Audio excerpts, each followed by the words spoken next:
ಅಮರ ಪ್ರೇಮದ ಮಧು. H.G. ರಾಧಾದೇವಿಯವರ ಕಾದಂಬರಿ. 10 ಗಂಟೆಯ ಹೊತ್ತಿಗೆ ತಾಯಿ ಮಗ ಬಂದರು. ವನಜಮ್ಮ ಮಗನಿಗೆ ಕುಂಕುಮಾರ್ಚನೆ ಪ್ರಸಾದದ ಕುಂಕುಮ ಅವಳಿಗೆ ಕೊಡಪ್ಪ ಎಂದರು. ಅವನು ಕುಂಕುಮದ ಪೊಟ್ನ ಮಧುಮತಿಗಿತ್ತ. ವನಜಮ್ಮ ಅವಳಿಗೆ, ಅಮ್ಮನವರ ಪ್ರಸಾದ, ಅರ್ಚನೆಯ ಕುಂಕುಮ ಹಚ್ಕೊಮ್ಮ. 9:15ಗೆ ಬಂದ್ವಿ. ಮುಂದ್ಗಡೆ ಅಂಗಡಿನಲ್ಲಿದ್ವಿ. ಇನ್ನು ಅರ್ಧ ಗಂಟೆ ಬಿಟ್ಟು ತಟ್ಟೆ ಹಾಕು. ಯಾರಾದ್ರೂ ಕೇಳ್ಕೊಂಡು ಬಂದಿದ್ರೇನು ಎಂದರು. ಇಲ್ಲಮ್ಮ, ಯಾರೋ ಗೋವಿಂದ ಅಂತ ಫೋನ್ ಮಾಡಿದ್ರು. ಚಹಾ ಪುಡಿ ಏಜೆಂಟ್ರಂತೆ ಎಂದಳು. ಹೌದಾ, ಏನ್ ಹೇಳಿದ್ರು ಎಂದರಾಕೆ. ನಾಳೆ 12ಕ್ಕೆ ಭೇಟಿಗೆ ಬರ್ತೀನಿ ಅಂದಿದ್ದಾರೆ. ಅಂತೂ ಅಂಗಡಿನ ದೊಡ್ಡ ಸಾಮ್ರಾಜ್ಯವಾಗಿ ಬೆಳೆಸಿಬಿಟ್ಟಿದ್ಯಮ್ಮ. ವಿಮೆನ್ಸ್ ಲಿಬ್ನೋರು ನಿನ್ನ ನೋಡಿ ಕಲಿಬೇಕು. ಯಾವ ಪುರುಷದ್ವೇಷ ಇತ್ಯಾದಿಗಳಿಲ್ಲದೆ, ವೇದಿಕೆ ಭಾಷಣಗಳಿಲ್ಲದೆ, ಸ್ತ್ರೀ ತನ್ನ ಬದುಕು ಸ್ಥಾಪಿಸಿಕೊಂಡು ತನ್ನ ಸ್ವತಂತ್ರ ಉಳಿಸಿಕೊಂಡು ಪರರಿಗಧೀನಳಾಗದೆ 10 ಜನ ಪುರುಷರಿಗೆ ನೀನೇ ಉದ್ಯೋಗ ಕೊಟ್ಟು 10 ಕುಟುಂಬಕ್ಕೆ ಆಸರೆಯಾಗಿದ್ದೆ ಎಂದ. ಆಕೆನಕ್ಕೂ, ಹುಲಿ ಬೆನ್ನೇರಿದ ಹಾಗಾಗಿದ್ಯಪ್ಪ. ದಿನೇ ದಿನೇ ವ್ಯಾಪಾರ ವಹಿವಾಟು ಅಭಿವೃದ್ಧಿಯಾಗಿ ಬೆಳೀತಾನೆ ಇದೆ. ಈಗ ಅದರಿಂದ ಕಳಚಿಕೊಳ್ಳೋ ಹಾಗೆ ಇಲ್ಲ ನಾನು. ಇಲ್ಲಿ ನನ್ನಂತ್ರ ಈ ರಾಜಸಿಂಹ ಸ್ಟೋರ್ ಯಾರಿಗ್ ವಹಿಸ್ಲಿ? ಇದೇ ಚಿಂತೆಯಾಗಿದೆ ಎಂದರು. ನಿನ್ನ ನಂತರ ಅನ್ನೋ ಮಾತು ಹೇಳ್ಬೇಡಮ್ಮ. ನೀನು 100 ವರ್ಷ ಗಟ್ಟಿಮುಟ್ಟಾಗಿದ್ದು ಹೀಗೆ ರೇಷ್ಮೆ ಸೀರೆ ಉಟ್ಟು ವಜ್ರದ ವಾಲೆ ಹಾಕೊಂಡು ರಾಜಮಾತೆ ಇದ್ದ ಹಾಗೆ ಇರಬೇಕು ಎಂದ. ಹೌದಪ್ಪ, ರಾಜಸಿಂಹನ ಮಾತೆ ಅಂದ್ರೆ ರಾಜಮಾತೆನೇ ನಾನು. ನನ್ನ ಮಗನ ಬಗ್ಗೆ ನನಗೆ ಹೆಮ್ಮೆ ಇದೆ ಎಂದರು. ರಾಜು, ಕಾಲ್ ತೊಳೆದು ಊಟಕ್ಕೆ ಬಾಪ್ಪ ಎಂದರು. ತಾಯಿ ಮಗ ಊಟಕ್ಕೆ ಕೂತಾಗ ಮಧುಮತಿ ಬಡಿಸಿದ್ಲು. ಊಟವಾದ ಮೇಲೆ ಅವನು ಮಲಗಲು ರೂಮಿಗೆ ಹೋದ. ಅಡಿಗೆ ಮನೆಗೆ ಬಂದ ವನಜಮ್ಮ ಅಲ್ಲೇ ಇದ್ದ ಡೈನಿಂಗ್ ಕುರ್ಚಿಯ ಮೇಲೆ ಕುಳಿತು, ನಿಧಾನವಾಗಿ ಊಟ ಮಾಡಮ್ಮ. ಊಟ ಆದ್ಮೇಲೆ ವಿಶ್ರಾಂತಿ ತಗೋ. 1 ಗಂಟೆಗೆ ಅವನು ಊರಿಗೆ ಹೋಗ್ತಾನೆ, ಹೊರಟುಬಿಡು. ಸಾಧ್ಯವಾದ್ರೆ ಇವತ್ ಸಂಜೆ ನಿಮ್ ತಂದೆ ಜೊತೆ ಬಂದ್ಬಿಡು ಎಂದರು. ಖಂಡಿತ ಬರ್ತೀನಮ್ಮ ಎಂದಳು. ಮೈಸೂರು ನೀನು ನೋಡಿದ್ಯಮ್ಮ ಎಂದರು. ಇಲ್ಲಮ್ಮ, ಕಾಲೇಜ್ ಟ್ರಿಪ್ ಅಂತ ಒಂದ್ಸಲ ಹಾಕಿದ್ರು. ಏನೋ ತೊಂದರೆಯಾಗಿ ಬರಲಿಲ್ಲ ಎಂದಳು.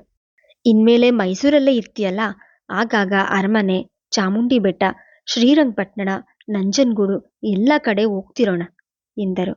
ಅವರ ಆತ್ಮೀಯತೆ, ಪ್ರೀತಿ ಪ್ರೇಮಕ್ಕೆ ಅವಳ ಹೃದಯ ತುಂಬಿ ಬಂತು. ಊಟ ಮುಗಿಸಿ ವಿಶ್ರಾಂತಿ ಪಡೆದು ಕಾಫಿ ಮಾಡಿದ್ಲು. ಅವನು ಎದ್ದು ಮುಖ ತೊಳೆದು ಫುಲ್ ಸೂಟ್ ಧರಿಸಿ ಬಂದ. ಕಾಫಿ ಕುಡಿದು ತಾಯಿಗೆ ನಮಸ್ಕರಿಸಿ ಹೊರಟು ನಿಂತ. ಆಗಾಗ ಬರ್ತಾ ಇರಪ್ಪ ಎಂದಾಗ ಆಕೆಯ ಕಂಠ ಗದ್ಗದವಾಗಿತ್ತು. ಅವನ ಮುಖ ಮ್ಲಾನವಾಗಿತ್ತು.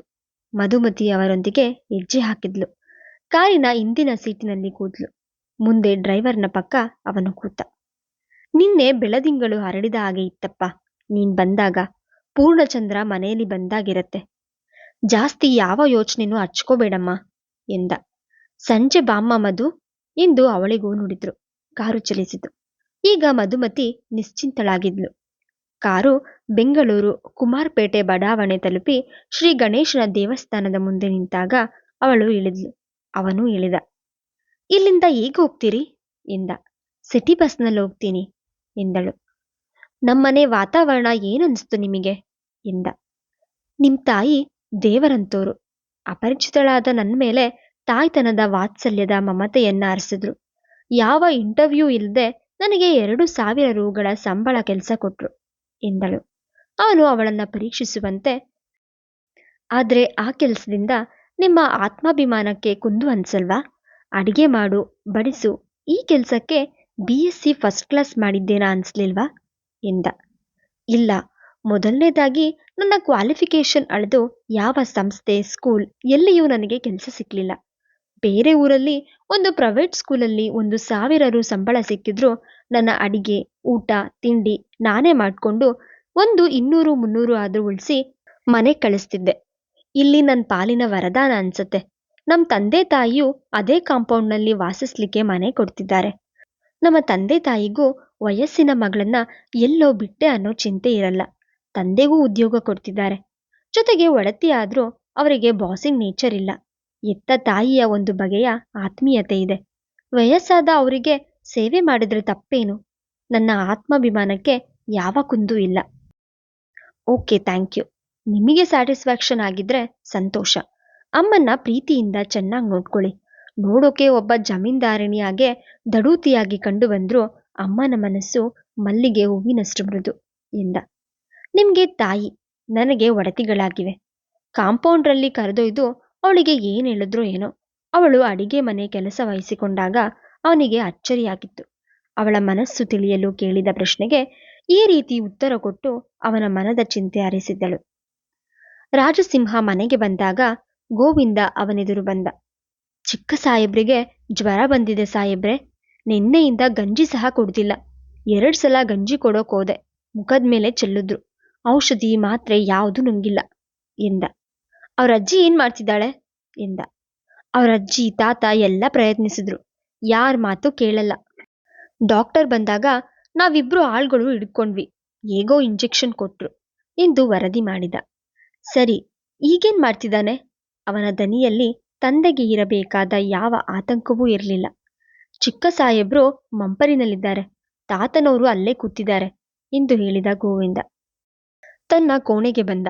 ಅಲ್ಲೇ ಮಂಚದ ಬಳಿ ಕೂತು ಪತ್ರಿಕೆ ಓದುತ್ತಿದ್ದ ಮೋಹನ್ ರಾಯ್ರು ತಲೆ ಎತ್ತಿದ್ರು. ಏನ್ ಮಾಮ, ನಿಮ್ಮ ಮೊಮ್ಮಗನ್ ಗಲಾಟೆ ಎಂದ. ಏನ್ ಹೇಳಪ್ಪ, ಡ್ಯಾಡಿ ಕೈಗೆ ಸಿಗ್ಲಿ, ಅವರಿಗೆ ಬ್ಯಾಟಿಂದ ಚೆನ್ನಾಗಿ ಹೊಡಿತೀನಿ, ಆಮೇಲೆ ಊಟ ಅಂತಾನೆ. ಮಹಾ ಸೇಡಿನ ಛಲದ ಹುಡುಗ. ನಿನ್ನೆಯಿಂದ ಒಂದನಿ ನೀರ್ ಬಾಯಿಗಾಕಿಲ್ಲ. ಒಂದಿಷ್ಟು ತಿನ್ಸ್ಲಿಕ್ಕೆ ನಾನು ಅವಳು ಬುದ್ಧಿ ಎಲ್ಲ ಖರ್ಚು ಮಾಡಿದ್ವಿ. ನಿನ್ನೆ ಸಂಜೆ ಅವರಮ್ಮ ಅಮೇರಿಕಾದಿಂದ ಫೋನ್ ಮಾಡಿದ್ಲು. ಅವಳು ಬುದ್ಧಿ ಹೇಳಿದ್ಲು. ಈ ಹುಡುಗ ಕೇಳಲಿಲ್ಲ. ಪಪ್ಪನ್ಗೆ ಬ್ಯಾಟ್ ತಗೊಂಡು ಸಿಕ್ಕಾಬಟ್ಟೆ ಹೊಡಿತೀನಿ, ಅವರು ಒಡಿಸ್ಕೊಂಡ್ರೆ ಊಟ ಅಂತಾನೆ ಎಂದರು. ಇದು ದುರ್ಯೋಧನನ ತುಣುಕೋ ಕಂಸನ ತುಂಡು. ಹೋಗಿ ಹೋಗಿ ಎಂತ ಮಗನ್ನ ಎತ್ಲು ಆ ಮಹಾತಾಯಿ ಎಂದ. ನಂತರ ನಾನೋಗಿ ಅವಳ ರೂಮ್ನಲ್ಲಿ ಮಲಗ್ತೀನಿ, ಆ ಅಯೋಗ್ಯ ಎದ್ರೆ ಹೇಳಿ ಎಂದು ಹೇಳಿ ಪಕ್ಕದ ಕೋಣೆಗೆ ಬಂದ. ಮಲಗಿದ್ರೂ ಮನಃಶಾಂತಿ ಇರಲಿಲ್ಲ. 4 ಗಂಟೆಗೆ ಫೋನ್ ಟ್ರಿನ್ ಎಂದಾಗ ಮಲಗಿದ್ದಂತೆ ರಿಸೀವರ್ ಕಿವಿಗೆ ಹಿಡಿದ. ಅಮೆರಿಕಾದಿಂದ ಜಯಶ್ರೀ ಮಾತಾಡುತ್ತಿದ್ಲು. ನಿನ್ನೆ ನಾನು ಫೋನ್ ಮಾಡ್ತೀನಿ ಅಂತ ಗೊತ್ತಿದ್ದು ಮೈಸೂರಿಗೆ ಹೋಗ್ಲಿಕ್ಕೆ ಕಾರಣ ಏನು? ಆ ಮಗುಗೆ ಒಡೆದು ಬಡ್ದು ಮೈಸೂರಿಗೆ ಹೋಗ್ಲಿಲ್ಲ ಅಂದ್ರೆ ಯಾವ ದೇವ್ರು ಅಳ್ತಿದ್ದ? ಅವಳ ದನಿಯಲ್ಲಿ ತುಂಬಿದ ಆಕ್ಷೇಪಣೆ ಅವನ ಸಹನೆಯ ಕಟ್ಟೆ ಹೊಡಿತು. ಕೋಪದಿಂದ ನುಡಿದ. ನಿನ್ನ ಫೋನ್ ಕಾಲ್ಗಿಂತ 15 ದಿನಕ್ಕೆ ಒಮ್ಮೆ ಆದ್ರೂ ನಮ್ಮಮ್ಮನ ನೋಡ್ಬೇಕಾದ್ದು ನನ್ನ ಧರ್ಮ. ಹೋದ್ವಾರವೂ ಹೋಗಿದ್ದೀರಿ, 15 ದಿನ ಎಲ್ಲಾಗಿದೆ? ಮಗು ಒಂದೇ ಇರುತ್ತೆ, ಪ್ರೀತಿಯಿಂದ ನೋಡ್ಕೋಬೇಕನ್ನೋ ಪ್ರಜ್ಞೆ ಇಲ್ವಾ ಎಂದಳು. ಮಗುವಿನ ತಾಯಿ ನಿನ್ಗೆ ಇಲ್ಲದ ಪ್ರಜ್ಞೆ ನನಗೇಗ್ ಬರತ್ತೆ ಎಂದ. ಮಾತಿಗೆ ಮಾತು ಬೆಳೆಸ್ಬೇಡ್ರಿ, ದೊಡ್ಡ ಸಾಮ್ರಾಜ್ಯ ನಮ್ಮಪ್ಪ ನನ್ನ ತಲೆ ಕಟ್ಟಿದ್ದಾರೆ. ಆಗಾಗ ಇಂಥ ಪ್ರಯಾಣ ನನಗಿರತ್ತೆ. ನಿಮ್ ಹಾಗೆ ಹೋಗಿ ಸಂಜೆ ಬರೋ ಕೆಲಸ ಆದ್ರೆ ನಾನು ನನ್ನ ಮಗನ್ನ ನೋಡ್ಕೊಳ್ತಿದ್ದೆ. ನಾನಿಲ್ಲಿ ಕಳ್ಳೆಪುರಿ ತಿನ್ನಕ್ ಬಂದಿಲ್ಲ, ಕಂಪ್ನಿಯ ಜವಾಬ್ದಾರಿ ಹೊತ್ತು ಬಂದಿದ್ದೀನಿ ಅಂತ ನಿಮ್ಗೆ ಗೊತ್ತಿದೆ ಎಂದಳು. ನೀನಲ್ಲಿ ಕಳ್ಳೆಪುರಿ ತಿನ್ಲಿಕ್ಕೆ ಹೋಗಿಲ್ಲ ನಿಜ, ಆದ್ರೆ ನಿನ್ ಮಗ ನನಗೆ ಕಬ್ಬಿಣದ ಕಡ್ಲೆ ತಿನ್ನಿಸ್ತಾ ಇದ್ದಾನೆ ಎಂದ. ಅವನು ಚಿಕ್ಕ ಹುಡುಗ ಕಣ್ರಿ, ನೀವು ಸ್ವಲ್ಪ ಸುಧಾರಿಸ್ಕೊಳ್ಬೇಕು. ಮಗುನ ಒಡೆದು ಬಡ್ದು ಮಾಡಿ ಆದ್ರೂ ಮೈಸೂರಿಗೆ ಹೋಗುವಂತ ಆಕರ್ಷಣೆ ಏನು? ಆ ಮುದಿ ತಾಯಿಗೋಸ್ಕರ ಹೋಗ್ತೀರಂತ ನಾನು ನಂಬಲ್ಲ ಎಂದಳು. ಹೌದು, ಅಲ್ಲೊಬ್ಬ ರೂಪಸಿನ ತಂದಿಟ್ಟಿದ್ದೀನಿ, ಅವಳಿಗಾಗಿ ಹೋಗ್ತೀನಿ ಎಂದು ಉಡಾಫೆಯಾಗಿದ. ತಮಾಷೆಗೂ ಇಂಥ ಮಾತು ಸಹಿಸೋ 3ನೇ ದರ್ಜೆ ಗೃಹಿಣಿಯಲ್ಲ ನಾನು. ಅಲ್ಲಿನ ವಾತಾವರಣ ಸಾಕಷ್ಟು ಪರಿಶೀಲಿಸಿದ್ದೀನಿ. ಹಾಗೇನಾದ್ರೂ ಇದ್ರೆ ಆ ಮನೆಗೆ ಬಾಂಬ್ ಹಾಕಿಸ್ತಿದ್ದೆ. ಆ ಮುದಿ ತಾಯಿ ಮೋಹ ನಿಮಗೆ ಸಾಕ್ಷಾತ್ ಶ್ರೀರಾಮಚಂದ್ರ. ನನ್ನ ಗೆಳತಿರ ಅತ್ತೆಯರೆಲ್ಲ ಸತ್ತು ಸುಣ್ಣವಾಗಿದ್ದಾರೆ. ಈ ಆಳ್ ಮುದುಕಿ ಮದುವೆ ಆಗಿ 10 ವರ್ಷ ಆದ್ರೂ ಕಲ್ಲು ಗುಂಡಿನ ಆಗಿದ್ದು ನನ್ನ ಜೀವ ತಿಂತಾ ಇದೆ ಎಂದಳು. ಹಣದ ಮದದಿಂದ ಬಾಯಿಗೆ ಬಂದ ಹಾಗೆ ಮಾತಾಡ್ಬೇಡ ಜಯ. ನೀನು ಅತ್ತೆ ಸೇವೆ ಮಾಡಿ ಬಳಲಿ ಬೆಂಡಾದದ್ಯಾವಾಗ? ಅಮ್ಮನಿಗೆ ಸಾವು ಕೇಡು ಹಾರೈಸ್ಬೇಡ ಎಂದು ಗದರಿಸಿದ.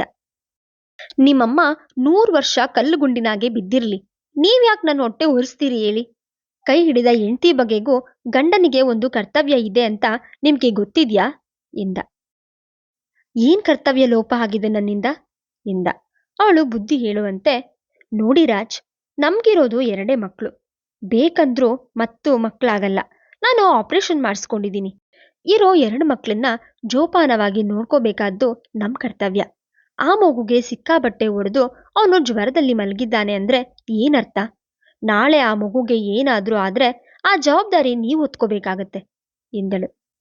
ಆದ್ರೆ ಅವನ ವರ್ತನೆ ಹೇಗಿರುತ್ತೆ ನಿನಗ್ ಗೊತ್ತಾ ಎಂದ. ಗೊತ್ತು, ಅವನು ಮಹಾ ಆಟವಾದಿ, ಪುಂಡ. ಆದ್ರೆ ಅವನಿಗೆ 8 ವರ್ಷ. ನಿಮ್ಗೆ 36 ವರ್ಷ. ಅವನ ಅವಿವೇಕಕ್ಕೆ ನೀವು ತಾಳ್ಮೆಯಿಂದ ತಿದ್ದಬೇಕು ಎಂದಳು. ಹೇಗೆ ತಿದ್ದಬೇಕು? ನೀನೇ ದಿನಾ ಫೋನ್ ಮಾಡಿ ಪಾಠ ಹೇಳ್ಕೊಡು ಎಂದ. ಹೇಳ್ಕೊಡ್ತೀನಿ. ನಿನ್ನೆ ಅವನಿಗೆ ಫೋನ್ ಮಾಡಿದ್ದೆ. ಅವನಿಗೆ ನಿಮ್ಮೇಲೆ ತುಂಬಾ ಕೋಪ ಬಂದಿದೆ. ಪಪ್ಪ ನನಗೆ ಬ್ಯಾಟಿಂದ ಹೊಡೆದಿದ್ದಾರೆ. ನಾನು ಪಪ್ಪಂಗೆ ಬ್ಯಾಟಿಂದ ಚೆನ್ನಾಗಿ ಹೊಡಿಬೇಕು. ಅದುವರೆಗೆ ಊಟ ಮಾಡಲ್ಲ, ಏನು ತಿನ್ನಲ್ಲ, ಕುಡಿಯಲ್ಲ ಅಂದಿದ್ದಾನೆ. ಮಹಾ ಹಠಮಾರಿ. ಊಟ ತಿಂಡಿ ಬಿಟ್ಟು ಉಪವಾಸದಲ್ಲಿ ಪ್ರಾಣ ಹೋದ್ರೆ ಗತಿ ಏನು? ಅವನ್ನ ಪ್ಲೀಸ್ ಮಾಡೋದಕ್ಕೆ ನೀವು ನಾಲ್ಕೇಟು ತಿನ್ನಿ. ಎಳೆ ಮಗು, ಎಷ್ಟರ ಮಟ್ಟಿಗೆ ನಿಮಗೆ ಹೊಡೆದಾನು ಎಂದಳು. ಹೆಂಡತಿಯ ಮಾತಿಗೆ ಅತೀವ ಸಂತಾಪವಾಯಿತು. ಅತ್ಯಂತ ಖೇದದಿಂದ, ಅವನು ಎಳೆ ಮಗು ನಿಜ, ಆದ್ರೆ ಬ್ಯಾಟ್ ತಗೊಂಡು ಬಿಸಿ ಬಿಸಿ ಹೊಡೆದಾಗ ಏಟು ಎಳೆದಿರುತ್ತೇನು ಎಂದ. ಆ ಎಳೆ ಚರ್ಮದ 8 ವರ್ಷದ ಹುಡುಗನಿಗೆ ದನ ಬಡ್ದಾಗೆ ಬಡ್ದಿದ್ದೀರಿ. ಅವನು ಬೀದಿ ಭಿಕ್ಷುಕರ ನಿರ್ಗತಿಕರ ಹುಡುಗ ಅಲ್ರಿ, ಕೋಟ್ಯಾಧೀಶರ ಮೊಮ್ಮಗ. ಮುಂದೆ ನಮ್ಮಪ್ಪನ ಕೋಟ್ಯಾಂತರ ರೂ ಆಸ್ತಿಗೆ ಅವನೇ ವಾರಸ್ದಾರ. ಬೇರೆ ದರಿದ್ರ ಮಕ್ಕಳ ಹಾಗೆ ಏಟು ಓಡಿಸ್ಕೊಂಡು ಅವನು ಬದುಕಬೇಕಾಗಿಲ್ಲ ಎಂದಳು. ಬೆಂಕಿ ಬಿತ್ತು ನಿನ್ನ ಕೋಟ್ಯಾಂತರ ರೂಪಾಯಿಗಳ ಆಸ್ತಿಗೆ. ಅವನು ದುರ್ಗಣಗಳ ಗಣಿ ಆಗ್ತಿದ್ದಾನೆ. ಅದರ ಚಿಂತೆ ನಿನಗಿಲ್ವಾ ಎಂದ. ಮುಂದುವರೆಯುವುದು.